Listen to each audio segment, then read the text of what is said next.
मेरी ब्रजभूमि सीरीज के मथुरा व्लॉग के पार्ट 1 में आपने देखा अपने कजन मोहित के साथ मैं पहुंचा भगवान कृष्ण की इस नगरी में, जहां सबसे पहले हम दोनों भाइयों ने किए दर्शन श्री कृष्ण जन्मभूमि के, और फिर मैंने किया जन्मभूमि परिसर के अंदर बने सभी स्थानों का वर्णन, क्योंकि अंदर शूटिंग करना अलाउड नहीं है। कृष्ण जन्मभूमि का इतिहास बताने के बाद मैंने आपको दिखाया एक और महत्वपूर्ण स्थान जिसे पोतरा कुंड कहते हैं। इसके बाद कृष्ण जन्मभूमि के सामने वाली रोड से हम दोनों बढ़ चले मथुरा के दूसरे प्रसिद्ध मंदिर द्वारकाधीश मंदिर की ओर।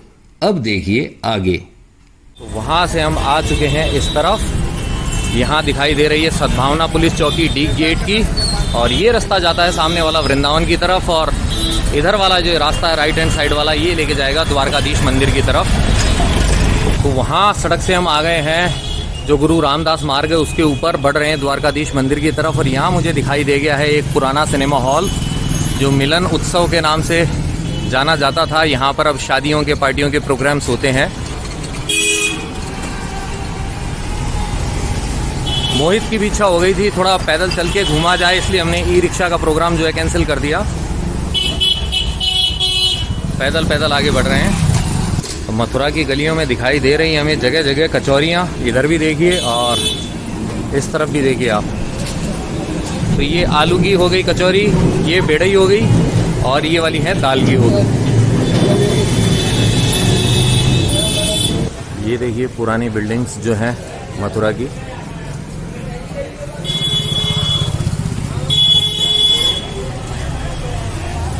तो चलते चलते हम आ पहुंचे हैं, ये देखिए राम भरोसे उर्फ चीते गुरु मार्ग के ऊपर। और इनके बारे में मैंने पता किया है कि यहाँ के जो व्यक्ति थे बहुत बड़े समाज सेवी थे, अखाड़े से जुड़े हुए थे और बड़े फुर्तीले थे। तो इसी वजह से उनको कहा जाता था चीते गुरु। जी हाँ, चीता अपनी फुर्ती के लिए फेमस होता है, तो इसीलिए प्रसिद्ध हो गए थे ये चीते गुरु। हम तो फिलहाल चीते गुरु नहीं बने हुए, हम बने हुए कछुए गुरु। जी हाँ, कछुए की चाल में हम धीरे धीरे आगे बढ़ रहे हैं, क्योंकि एनर्जी बचा के रखनी है, ज़्यादा फुर्ती नहीं दिखा रहे हैं। धीरे चलेंगे लेकिन दूर तक जाएंगे। सही बात है मोहित, बहुत सारी जगह घूमनी हमें। और ये देखिए ऊपर वानर राज, यहाँ भी बहुत सारे बंदर हैं। ये देखिए अचार मुरब्बे की दुकानें, यहाँ पे गुलाब जामुन भी है जलेबी के साथ, बूंदी है, और कचौरी जो है यहाँ पर ये तो सदाबहार है ही। तो इस बाबा द्वार के राइट हैंड साइड से ये रास्ता आगे जाएगा द्वारकाधीश मंदिर की तरफ, और कुछ मीटर ही है, अब ज़्यादा दूर नहीं है द्वारकाधीश मंदिर। सामने आप देख सकते हैं हवेली श्री यमुना जी की। यहाँ है भक्तों की भीड़। पहुँच चुके हैं हम द्वारकाधीश मंदिर तक। ये देखिए ये है प्रवेश द्वार द्वारकाधीश मंदिर का। इसी से अंदर जाना होगा, और अंदर भक्तों की लगी है लाइन दर्शन के लिए। तो चलिए अब अंदर द्वारकाधीश मंदिर के और करते हैं दर्शन। जहाँ तक शूट करने की आज्ञा होगी वहाँ तक शूट करूँगा और आपको भी दर्शन कराऊँगा। आइए।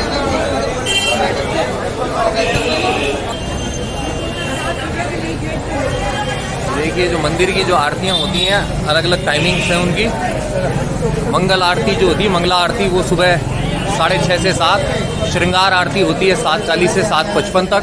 वाल आरती होती है 8:25 से 8:40 तक, और राजभोग आरती जो होती है 10 बजे से 11 बजे तक। भीड़ है भक्तों की। जय हो कन्हैया लाल की, जय द्वारकाधीश की। लीजिए आ गए हैं मंदिर प्रांगण में, और देखिए भक्तगण जो हैं भजन कर रहे हैं। यहाँ पे संस्कृत विद्यालय भी है। ये देखिए ऐसा रंग बिरंगा है द्वारकाधीश मंदिर। ये यहाँ से हम अंदर आए हैं, और अब इस तरफ आगे लाइन में लगना होगा दर्शन के लिए। और ऊपर लगी हुई है ये प्यारी प्यारी छतरियाँ, ये देखिए आप।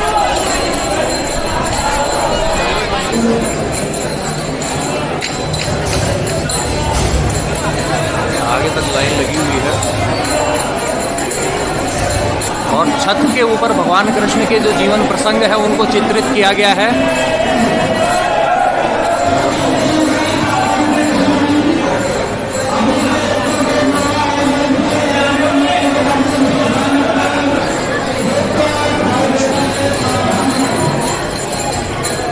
सामने शालिग्राम जी का मंदिर है, अभी द्वार बंद है।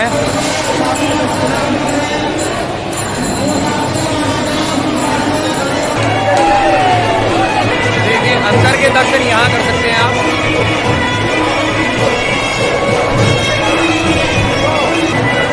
जय कन्हैया लाल की जय, द्वारकाधीश। आइए अब दर्शन के बाद में परिक्रमा करते हैं।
शालिग्राम जी की प्रतिमा।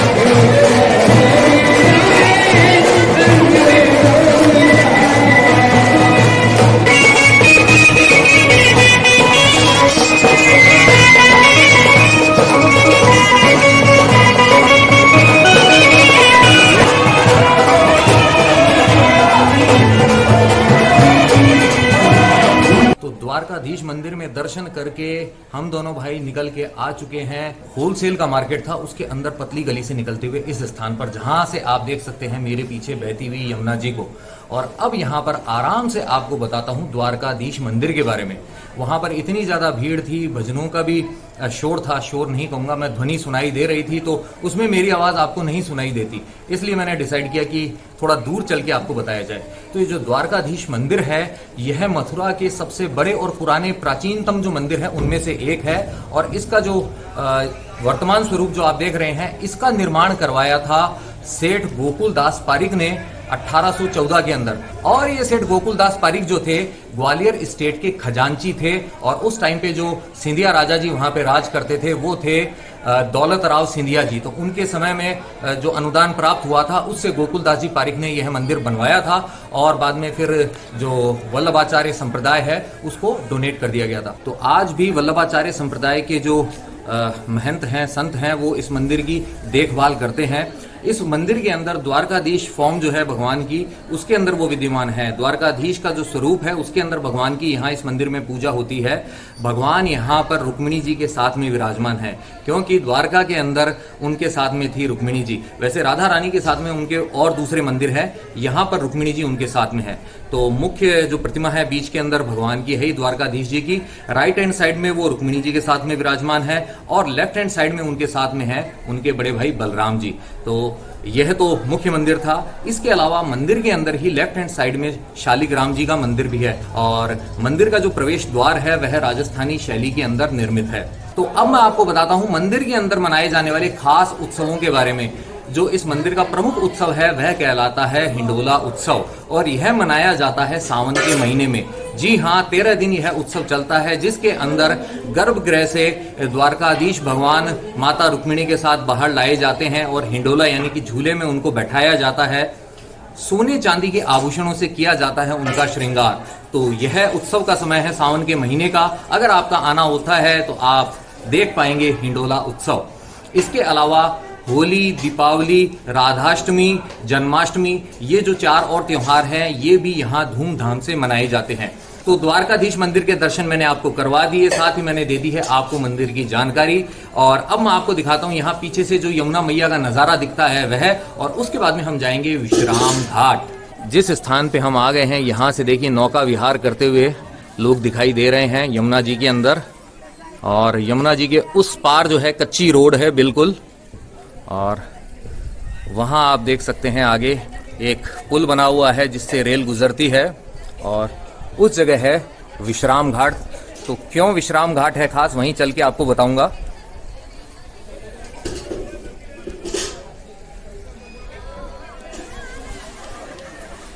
फिर से आ गए गली में और ये देखिए विश्राम घाट का रास्ता यहीं पे है, और सामने है सिद्धपीठ मारुति नंदन हनुमान जी का मंदिर। जय बजरंगबली, राधे राधे। ये देखिए हमें जाना होगा इस तरफ, और यहाँ भी रूपा कचौड़ी वाले के देखिए कैसे भीड़ लगी हुई है, कचौरी के दीवाने।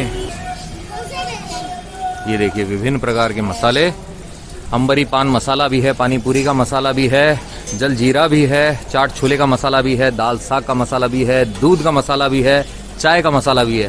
तो भाई साहब हर तरीके के मसाले हैं आपके पास? हर तरीके के। कितनी पुरानी दुकान है आपकी? हमारा कम से कम 100 साल पुराना का। 100 साल पुरानी है। ये देखिए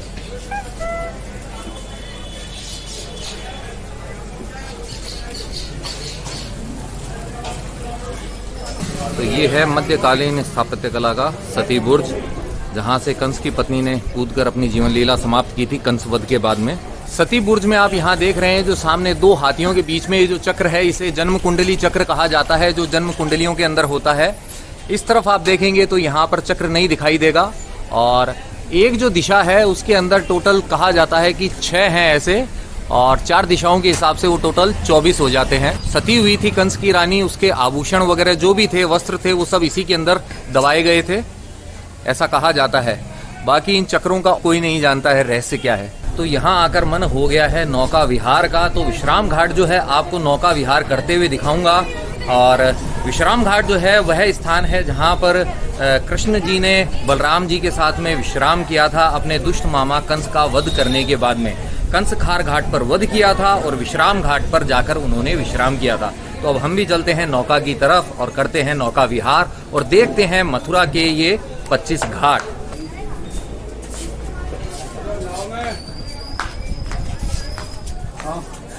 चलिए आ गए हम कंस खार घाट के ऊपर नौका विहार के लिए, और आप देख सकते हैं ऐसे छाया युक्त नौकाएं हैं, और मोहित पहुंच चुका है।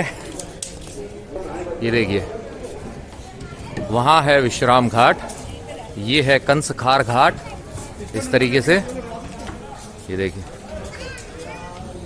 और आ गया हूँ मैं भी अब इस नौका में। लीजिए हिलती डुलती नैया पे हम आ गए हैं। चौकड़ी मार के बैठ चुका हूँ मैं अब, और अब हमारी नौका है जो आगे बढ़ेगी। जो घाट है यहाँ के वो देखेंगे, और खास बात यह है कि जो गंगा मैया बनारस के अंदर एक अलग टर्न ले लेती है और अर्धचंद्राकार में ही आगे बढ़ती है, तो यमुना जी भी यहाँ ऐसे आगे बढ़ती है। और फिलहाल हम बढ़ रहे हैं इस नैया के अंदर, और अभी दिखाता हूँ आपको हमारे खेवैया। वहाँ पे है भाई साहब, ये देखिए हमें घुमा रहे हैं। मैं गोपाल केवट मथुरा में रहता हूँ। तो गोपाल भाई साहब घुमा रहे हैं हमें मथुरा नगरी। काम है कृष्ण भगवान की पटरानी यमुने महारानी की सेवा करना। हाँ जी, सब लोग मथुरा में आइए और लस्सी पीजिए। वहाँ से हम चले हैं और ये देखिए, ये आ गया, ये है विश्राम घाट। और वो जो स्थान आपको दिखाई दे रहा है वहाँ ऊपर, उस जगह पे मैंने वर्णन किया था द्वारकाधीश मंदिर का, बताई थी आपको उस मंदिर की खास जानकारी। यहाँ पर है यमुना जी और कृष्ण जी बलदेव जी का मंदिर, हम ये देखेंगे नौका विहार के बाद में। मोहित भी वीडियोस बना रहा है, हम दोनों को बड़ा आनंद आ रहा है। देखिए, जय हो यमुना मैया की। और यह है वल्लभाचार्य जी का जो ये है वल्लभ घाट, यहीं से 84 कोस की परिक्रमा होती है, वो यहीं से स्टार्ट होती है, यहीं से संकल्प करके स्नान करके शुरुआत होती है। और यह जो जीर्ण शीर्ण स्थान आप देख रहे हैं, यहीं पर ऊपर मैंने आपको द्वारकाधीश मंदिर के बारे में खास जानकारी दी थी उस जगह से। पुरानी सी हवेली, यह सेठ लक्ष्मीचंद जैन जो थे उनकी हवेली है। इस हवेली की आप देख सकते हैं वर्तमान स्थिति कैसी है। प्राचीन काल में यह भव्य हुआ करती थी।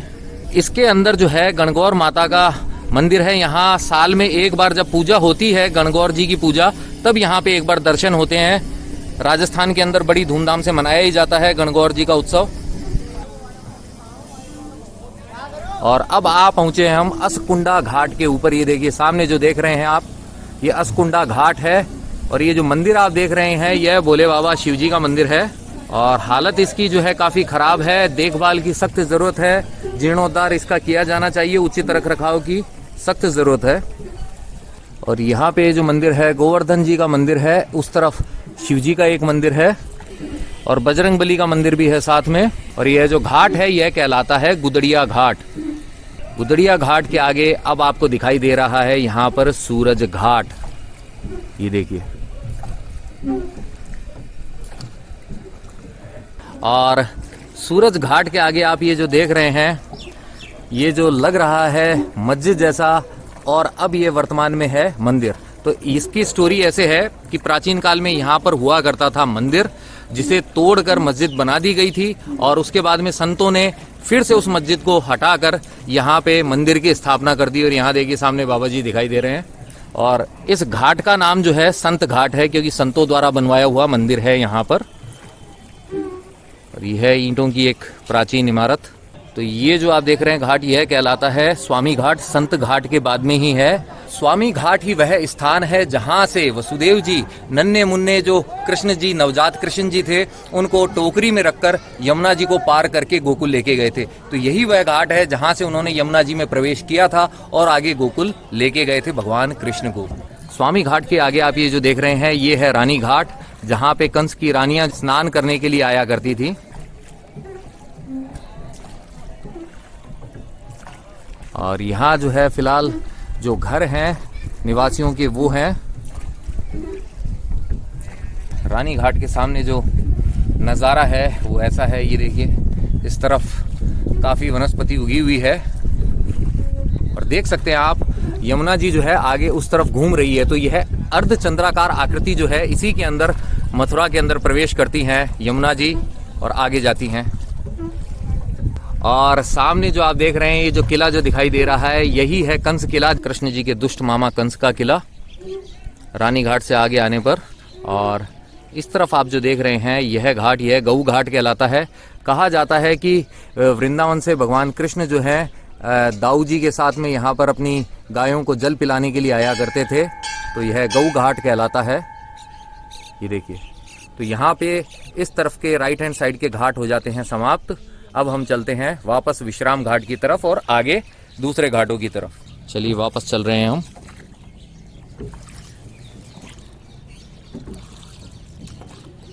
तो गऊ घाट से हम वापस आ पहुंचे हैं यहाँ विश्राम घाट पे, जो है सबसे मध्य का घाट, यानी कि बीच के अंदर है। तो 13वें नंबर का घाट है ये। दोनों तरफ से आप कहीं से भी आइए और ये मंदिरों के दर्शन करेंगे हम आगे जब घाट देख लेंगे पूरे वापस आने पर। ये देखिए, इस तरफ आप देख रहे हैं वही कंस खार घाट,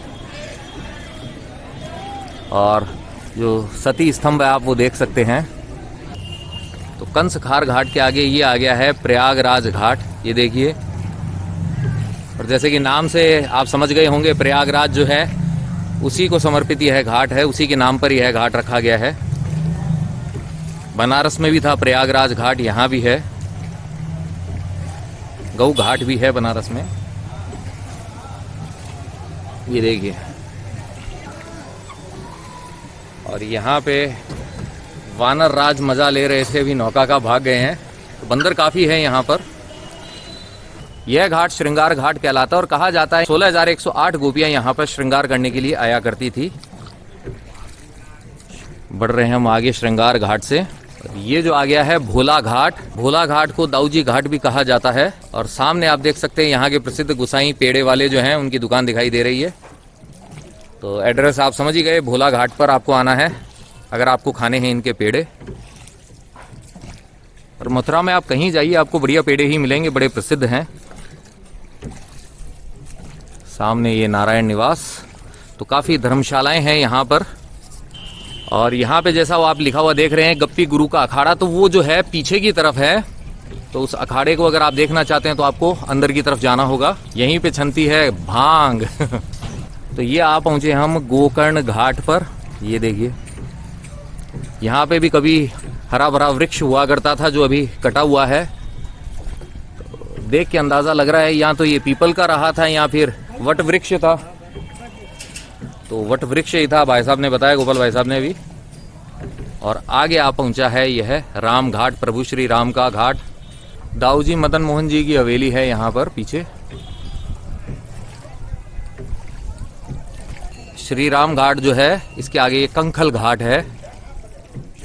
यमुना जी का जो जल है यह उतना स्वच्छ नहीं रह गया है, सफाई की जरूरत है, ध्यान देना चाहिए सरकार को।